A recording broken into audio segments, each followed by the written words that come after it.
What's up? This is Vanessa Satten, editor-in-chief of Double XL. Today we have a special Moments of Clarity podcast episode. Rahman's here, Shaheem's here, and we got Fat Joe and Dre here visiting with us. So, yes. Yeah. Big talk on the streets, Yeah. brother. Big talks on the streets. That new release, Family Ties. Hottest niggas out right now. That's what we talking about. There we go. There we go. Set it off. Oh, You gotta clap for that one. Niggas out. Woo! I've been waiting for that one a long time, man. Yo, I'm gonna tell you, I wake up every morning, maybe like 6:30 or some shit. I always check Twitter. I swear to God, like every single day for the past 2 weeks, been seeing some shit about y'all niggas. It's true. The promo run Y'all has been down amazing. something. Yeah. That's not the company. We I'm trying to be. get I'm Donald just- Trump I'm just to saying, answer like, us. Yeah. What are you That- saying to that's- Donald I've been Trump? trying to clout chase him. Yeah. Now I want him to diss Eminem because he's on my album or something. So I can be on CNN and all that shit. I learned, man. I learned the game. I'm on that social media heavy. I'm clout chasing. First was KD. He went at me. I said, yo, listen. Damn, he promoted the album. Thank you, KD. I got nothing but love for you. Next thing you know, Nick Cannon, Eminem. Oh, my God. Yeah, we'll take it. We'll take it. It's a new day. All right, so you set us up right in the very first topic of the news. We'll get to Juice That's Wrld. the biggest news of The biggest world is the- Juice Wrld, yeah. So All right, I guess so we let's go start Juice there. WRLD. Let's go Juice Wrld. So Yeah. you've had some talk. You've talked a little bit about that this week. Yeah. What has nobody asked you about the topic that we could ask you about? Yeah. Nah, I know because I've been running, but Yeah. I always got some shit here. Yeah. Remember I told Now, you? everybody's saying you're the best storyteller in hip hop. That is a fact. Okay. Well, it's three. It's probably me, Irv Gotti, and Nori. True, very true. Bottom Yeah, line, yeah. that's the three amigos. But besides that, Juice Wrld, man, the talented kid, beautiful kid. Met him only once, and he was so respectable and so approachable, man. And man, it's sad that had to happen to him. But it's a major, major, major epidemic going on with these kids and the pills that's destroying America. And it's like a silent killer because it's in your cabinet.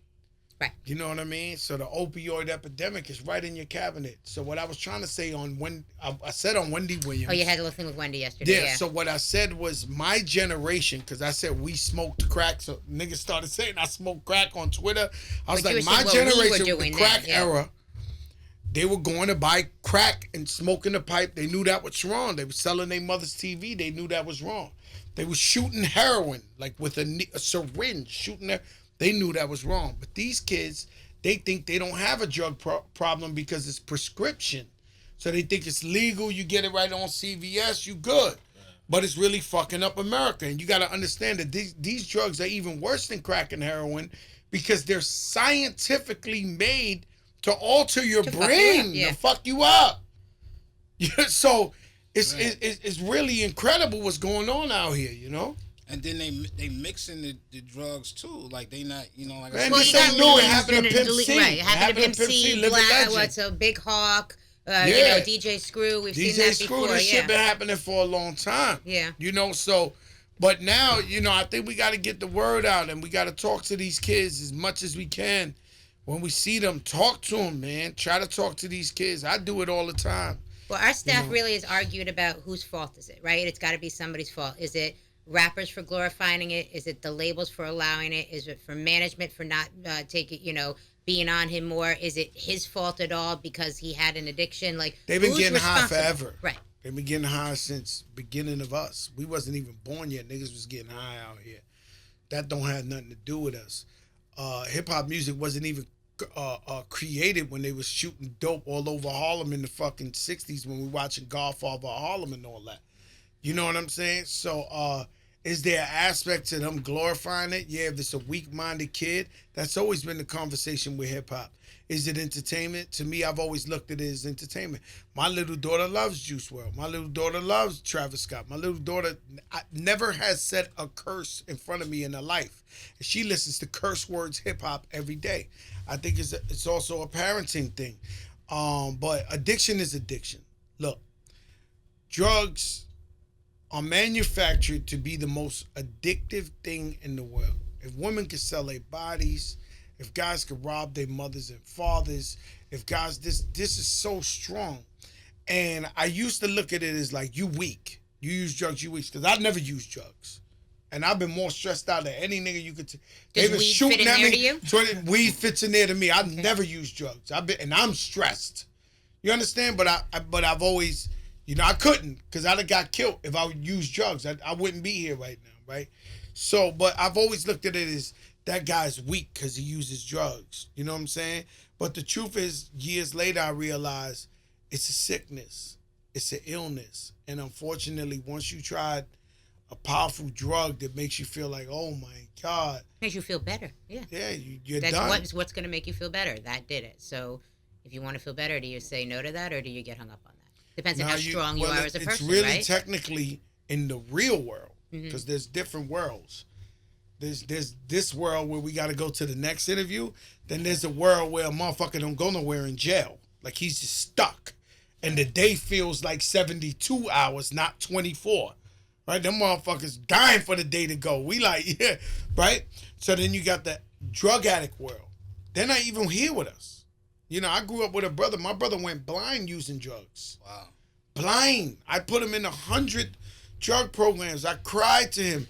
I beat up every crack dealer, every heroin nigga in the Bronx. I did that. I bailed him out of jail 70 times. It wasn't shit I could do. The motherfucker went blind. And then finally, after he's blind, the man's sober. Come on, my nigga. I'll tell you, you ain't have to go blind to get sober. Like, are you serious? Like, it took that? So, I'm telling you from a first-hand basis. I've dealt with this shit since I was a kid, since I was 9, 10 years old, since the first time my brother came home. He was like 14. He came from a jam, a hip-hop jam, and he was on Angel Dust. And that moment, I did a song called Bendición Madre Mía, and that was dedicated to my mother. And it was a true story, talking about the day my brother came home, middle of the night, and he was on drugs. My mother never used drugs. My father never used drugs. We never even seen that shit. My family wasn't using drugs. So when he came on high, I knew it was a new day. I was like, oh, shit. Like, something wrong. You know what I mean? And it's been happening, but with these kids at a faster rate, man. I got a restaurant I go to with a waiter. The kid was the nicest kid in the world. He just recently died of an overdose of the pills. Yeah, they drop it. When you see the things, you ask the question, whose fault it is. It's going on, period. I mean, it's the pharmaceuticals. It's the drug company's fault. All hip-hop does, hip-hop is a reflection of what's going on in the community. And then when someone becomes successful, shining a spotlight on what's going on, then you have your copycats that come after it. NWA shine a spotlight on what was going on in Compton. Like what's the deal, right? So now if you smoke cigarettes, you old school. If you're smoking actual Newport or Marlboro, you're giving your age. People don't smoke that no more, right? So now what we do, Jules. You telling me that them people who do the Jules ain't targeting them kids with the bubblegum Jules and the fruit punch and it's really not a cigarette no more? Right. It's fun and you can hide it in your pocket. And you don't even need a flame. Yeah. It is what it is. But with the Juice thing, which I think is we had known that he struggled with drugs before. We'd heard him talk about that. He was on our cover when he passed, and in the story he's talking about issues with lean and quitting it and all of that. I don't think in day 2 of what so not to say that we were shocked, we were expected him to die, but struggling with drugs, it made a little bit more sense than someone who we'd never heard be on drugs. I don't think the next day we expected to hear about the 70 pounds of weed and the stuff that was moving on the plane. So where does that fit into the story to you guys? I don't know what to tell you. I think in everything's in excess. So me, I'm addicted to food. So if I sit down in my favorite restaurant, I want the fucking steak with the bone. I want the fucking Yorkie with the lot. This is my shit. Like, that's what I do. So a kid who might have loved weed, I'm assuming, who might have loved weed and said, yo, when I get rich, I'm getting 70 pounds. I want to look at the shit in my face. That's all I could give. I could say everything's in. Oh, you got enough money? You like pills? You buy 40 pills. Mm-hmm. You're not just taking one. Everything is in excess. So that's what I would assume. I couldn't tell you what was going on with the 70 pounds. When you mention, because I got a young daughter too who's a big fan of Juice Wrld, and I had to have a conversation with her Sunday morning. Like what's that experience like? I was there when I found out. I told her he died. Me too. Yeah, You know, so So how'd you tell her? How'd that conversation go? it was weird because I try to be sensitive about it, but she like handled it. She was like, "No way, Dad. No way. He's my number one on Spotify. He's my number one on like Juice Wrld. That's the guy I listen to all the time." I said, "Yeah, man, he died." She said, "You're lying." I was like, "He died, man." And even telling them, bro, I'm trying to tell you the truth. Like, I've been telling my kids since they was 8 years old, drugs will kill you, drugs will kill you. I hope it resonates, bro. It's like, so it's even telling them, bro. Like, you talking to a guy never smoked a cigarette, never smoked a blunt in front of my kids, never drank the beer in front of my kids. I can't be more clean ever. But who's to say they might not? They might like weed. They might like, I don't know. Yeah, I mean, it happens. You know, once they come out the house, all the protection that they got is your prayers and the morals you raised them on. It's a fact. You're not there. You know, like, look at all the stuff that a lot of us and a lot of our friends got into that, you know, outside of, you know, drugs and stuff like that. You know, like, shoot, I got into shit that ain't even, like, don't make sense. I've been shot at 30 times in my life. My mom's worked hard her whole life, had 3 jobs. My father never sold drugs, never used drugs. I sold drugs when I was 14 years old, right in front of the building. Left my mother's house when I was 14. Think about it. Let's forget about numbers. 14 years old. A fucking baby. My daughter's 13. We just talking about how we breaking into our daughter's dad. Juice Wrld died. Nigga, I was having shootouts at 14. Ooh. Niggas trying to kill me at 14. They cut my neck. This big shit happened to me when I was 14. My whole fucking neck. So it was like, when I start to get to thinking about back in the day, this shit, I don't even try to tell those stories because it sounds like unreal. Like, this is a lie. Like, there's no way this shit happened to this guy. But it's all in the days. When you was growing up in the South Bronx, it was in the day's work. You wake up, you get harassed by the cop. I had a cop that knew I was a bad guy and deserved to go to jail. That was on me, bro, like white on rice. His name was Officer Messer. There was times I live in the project. There was times I would literally be ready to go to school, and at 6 a.m, I would open my door, close the door, and he would frisk me right outside my apartment door, my project door. Frisk me. First thing of the day was a frisk. Like, yo, we frisking Fat Joe.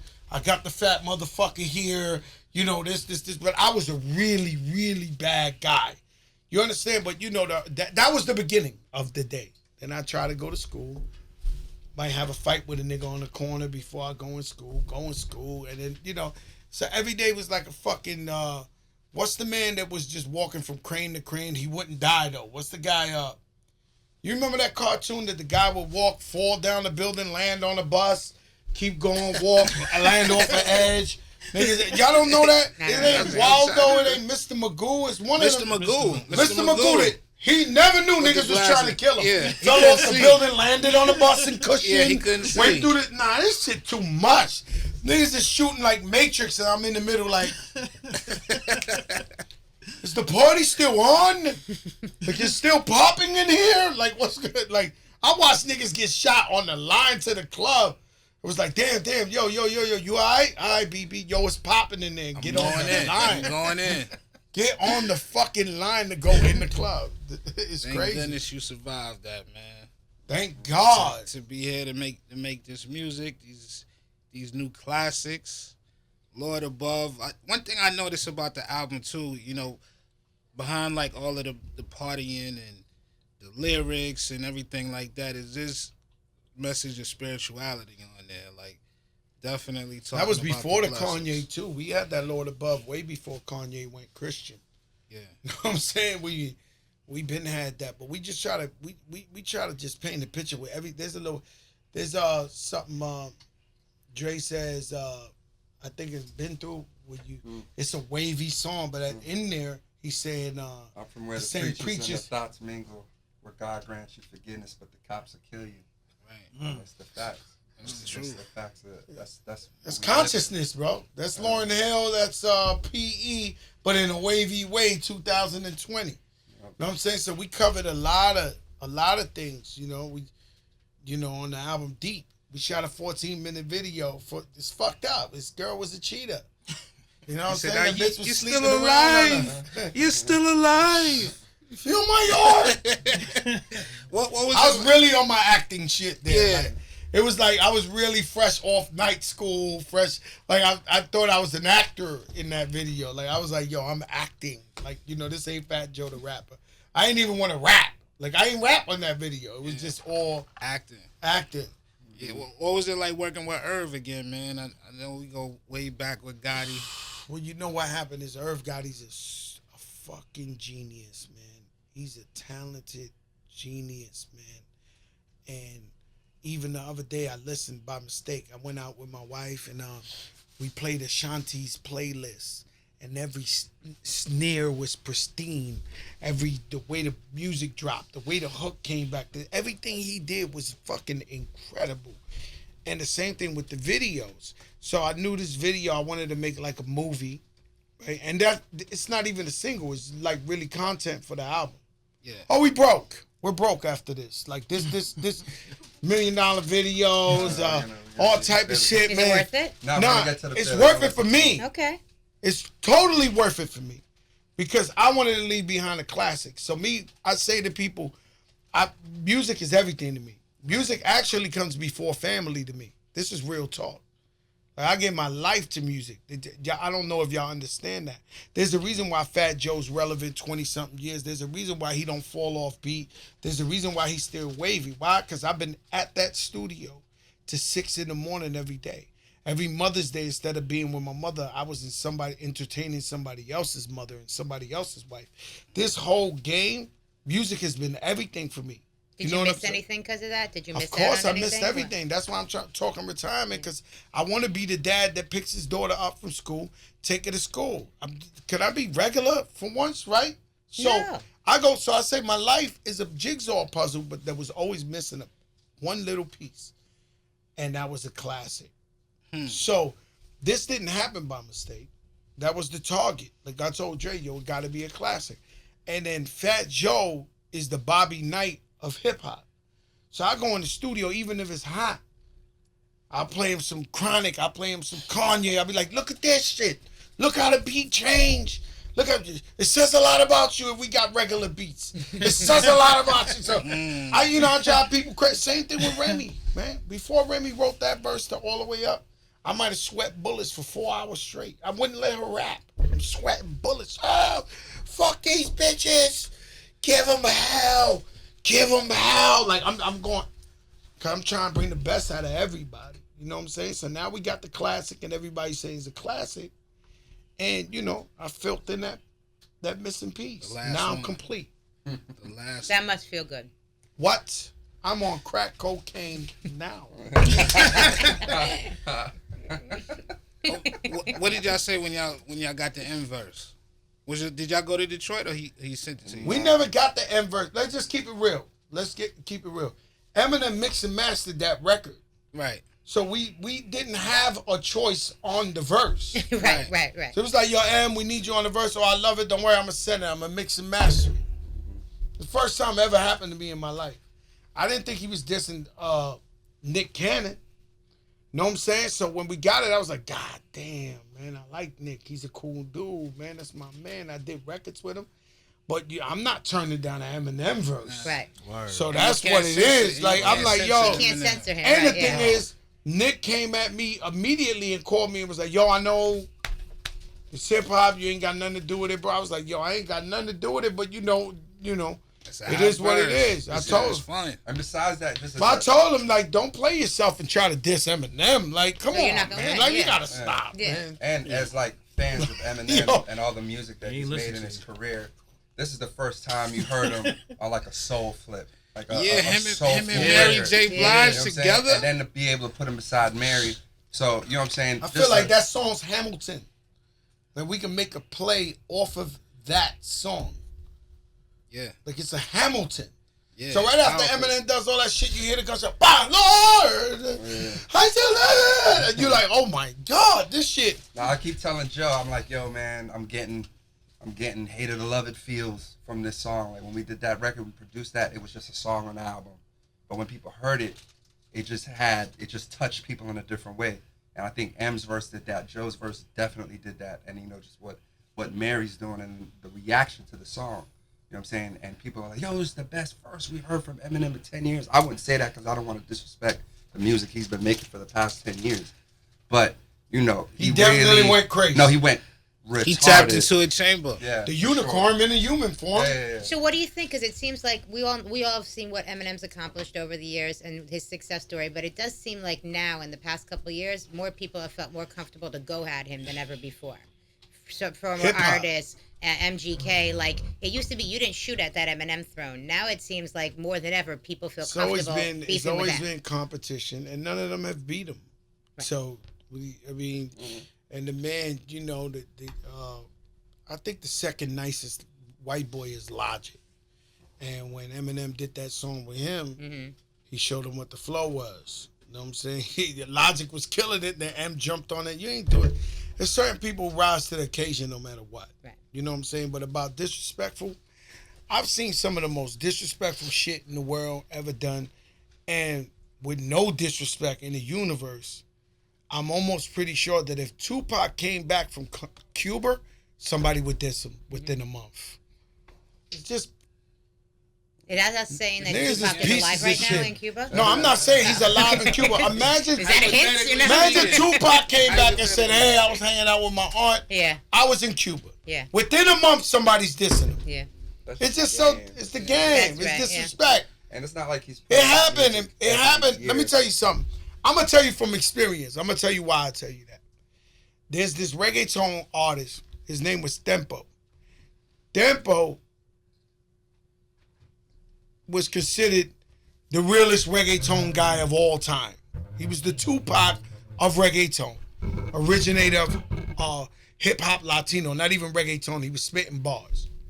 He got caught up in some drug conspiracy. He was supposed to do maybe 100 years in jail. This is a real story in the feds. Every song that came out while he was in jail was, yo, free Tempo.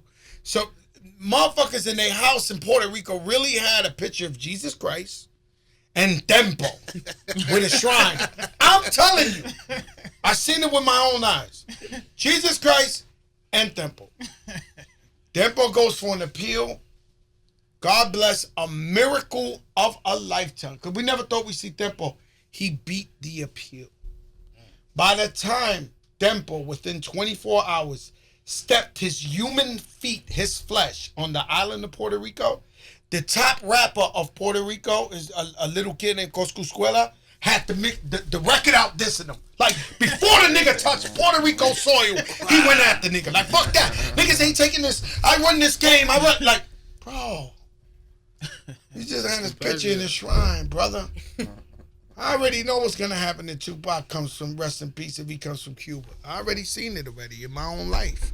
They want it. Niggas are disrespectful, man. They want, everybody comes for that crown, man. Like, Hov felt it. A lot of people felt it. I think M has a super lane. I think he could do like how Andre 3000 was doing a few years ago, where he just step outside every once in a while, give an immaculate verse, chill for like 2-3 months, come back with another. I can't lie. One day I'm in Disneyland. Yeah. With my wife and my daughter, and he just popped out of nowhere with the jeans cuffed up. And he had some chick with him and walked by with the hat. I'm like, yo, this nigga. Did he have his flute? No, he's just floating through. No, not flute. Floating. Floated. By mistake. He never even seen great. me. The nigga walked by like, yo. Like in real life, human form, I was like, yo, this nigga crazy just walking through Disneyland. One of the illest stuff. Yeah. But you know what, you gotta though? give it up to One the of the legend. A lot of niggas criticize M because they feel like it's not the shit that they go home and they listen to. It's not what they listen to in their cars, etc. It's not. Well, then Suge that Knight music that said they can nobody. relate to. Suge Knight's son was like, nobody else says put an Eminem song on.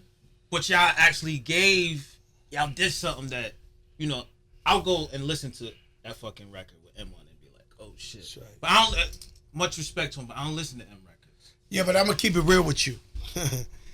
Eminem would have never been where he was or where he's at if he wasn't a unicorn in the human form.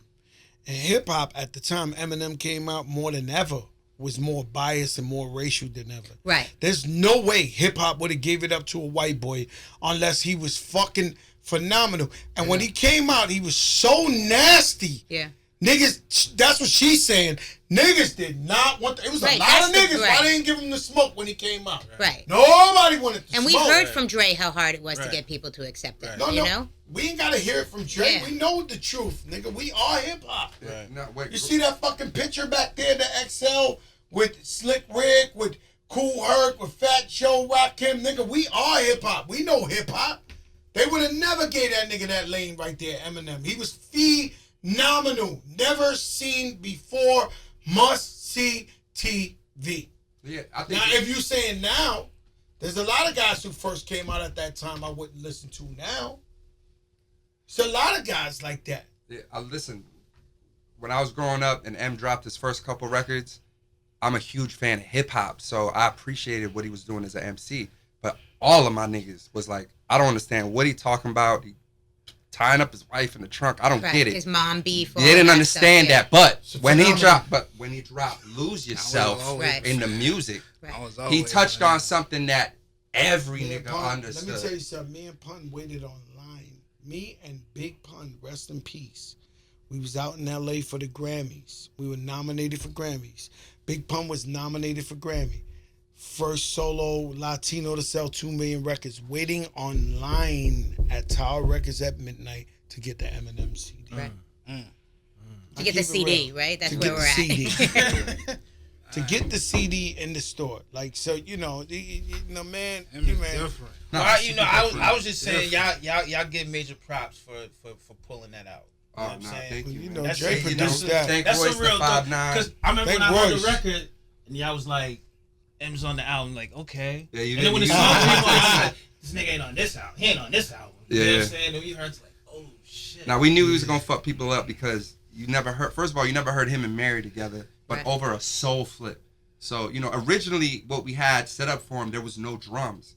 It was just the music, and we just wanted him to rap with no drums, none of that. Just go crazy. Go crazy. Over the organs. But then you know he was just like, yo, send the instrumental, Yeah. and then he just rapped over the whole instrumental, and we didn't hear it till he mixed the Summon masters down, himself. guys. That must have been exciting when you first heard it. Yo, let me tell you something. We couldn't believe it. Yeah. Because and the thing that's so dope about that verse is every time you hear it, And I'm not you hear I'm another not gonna lie, punchline. I'm not a clout chaser. Like I've never this is the first time I ever clout chased something. So I You didn't had understand. Eminem I on said records before. yeah, You but gotta he believe gonna that. diss. I didn't know it was gonna be pandemonium on CNN all over, like Eminem dissing Nick. I didn't know that, Nah, bro. I different. thought it was hip hop. Nah, Like, it's different. but you know, when it's all, then I'm start clout chasing. Yo, I don't know what happens. Go listen to Family Ties. Eminem went bad, man. Yeah, man, Like, Kill, he bigs up LL on the record. That's right. He talks about his family. He gave us exactly what we wanted out of him. Like, you know, And that's give you respect that to you feeling. guys that he wanted to do that. Queen Latifah Respect says, to Joe "Lose Crack." yourself." For sure. Queen Latifah says that Eminem verse Is lose yourself. is "Lose Yourself." Yeah, 100%. That's what she said. Man, no, for real. All right, we got about 5 minutes left because you guys are on a move. What else do you want to tell us about the project? Man, the album's a classic. The album's phenomenal from A to It's Z. really retirement? It's really like no more albums or like guest appearances or So, you like know, I'm at the more and school more- picking I'ma my tell you daughter up. something. I can't It's do more anything. and more likely retirement. Yeah. Like, as more as I say it, I mean, because rappers don't really you know, retire, last night. do they? No. You Look, gotta just, do just tours. so you know, he's winking. No, you gotta. As he's long a as, you have liar. as long as you have a sharp mind, you could make this music. And Joe Crack's mind is super. And someone told him, I'll tell this story. I He was think telling. get mad already. Listen up, hold on, yo, Joe. Shaheem. A lot of legends to me, you know what I mean? People that I look up to, people I came out with, people they getting upset with me that I'm putting out this music and putting out hits 2019 and they're not able to do it. Even though I love them for everything they do or whatever, and I'm the most loyal nigga, I go everywhere. I'm Right. going to a fucking graffiti exhibit at 6 o'clock. Right. You know, like I show my appreciation, but they getting mad undertone, right? Then you got the young niggas. It's like, yo, this is my era, my nigga. Like you gotta stop. Like you know what I'm saying? So I see all this shit. You know, I don't get high. I see all this bubbling. I'm like, You know, it's going bad, man. You know what I'm saying? Because, you know, where am I supposed to be? Just keep making hot But music listen, by myself? I'm gonna tell you this, Joe. It's not too many artists. Yo. Like for me and Rahman and people like Al, it's not too many people that's making music for us. You know what I'm saying? So if you leave, it's like, damn, who we got? We ain't got. We don't even have people that have the acumen. I don't know if it's a fact, but I do think I'm executive producing LL Cool J's next album. I can't tell you if it's a fact. But you know, me and him, we I think I'm executive producing his album. So I'm gonna do shit like that. It's my idol. All of these people, sometimes all of these people need is like a good A&R. Like some of these artists, they haven't been A&R in like 20, 25 years, and they need somebody to step outside themselves to say, "Hey, I'm a fan of yours. This is what I remember." And I'm telling the young kids who's tuned in, man. Believe it or not, you might not see it now, but what Fat Joe's doing is giving you a very big gift. Because it's going to come a point in your life. If you're 22 and you're the hottest rapper, and if God bless you enough to where you relevant when you 32, and they talking about only niggas 18 is popping, you're going to be able to pull out a card, get out of jail free card and be like, nah, that nigga Fat Joe was doing that shit 20-something years. Word. I ain't got to stop. So that's what I'm doing, pushing the envelope with ageism and rap and hip hop. There used to be a time where a major label, you sold millions of records, and the next day when you couldn't sell, they'd be like, yo, you're old school now. And motherfuckers would be 26 on the old school tour going, cause you're my wifey, on and on and on. Niggas was believing these niggas. These niggas was young. No, I love Next. It's true. I'm trying to say I'm mad at them. I'm mad at everybody who gave up too early. You was dope. You could have kept going. Why you listen to these people? These people were never your friends to begin with. Because they never saw it before. Now people like I'm telling you the truth. A lot of guys retired too soon. Way too soon. They had more to bring to hip hop. And because they were enabled by these labels, or they really believe these labels who don't give a fuck about them. Niggas is 25 years old doing old school tours. They're 25. You get what I'm saying? Yeah. So I said, oh, word, y'all say I'm washed up. Cool, I'm going independent. I put out Make It Rain and shit sell 4 million records. Then I keep funding my career. I funded my career all the way through. Even to this day. Every video, every radio, every promo, everything I've done, studio, whatever the case may be, it's been through us firsthand because we wanted ownership. I don't trust these people. So let me tell you the life of a rapper. Life of a rapper goes up to these people and say, are you going to work this record? Are you going to really blow it up? Picture me telling the motherfucker 2020, are you going to blow my shit up? Or are you going to work my shit? Are you fucking crazy? When All the Way Up was going #1, I can't tell you who because really this guy could squash me. I'm talking about the biggest man in music sat down and had a meeting with me. Steve Rifkin had brought me. And out of respect, because I got nothing but respect for this guy. This guy's way too powerful to want to smoke with him. He said, yo, you should sign to me, this and this and that. I said, listen, no disrespect.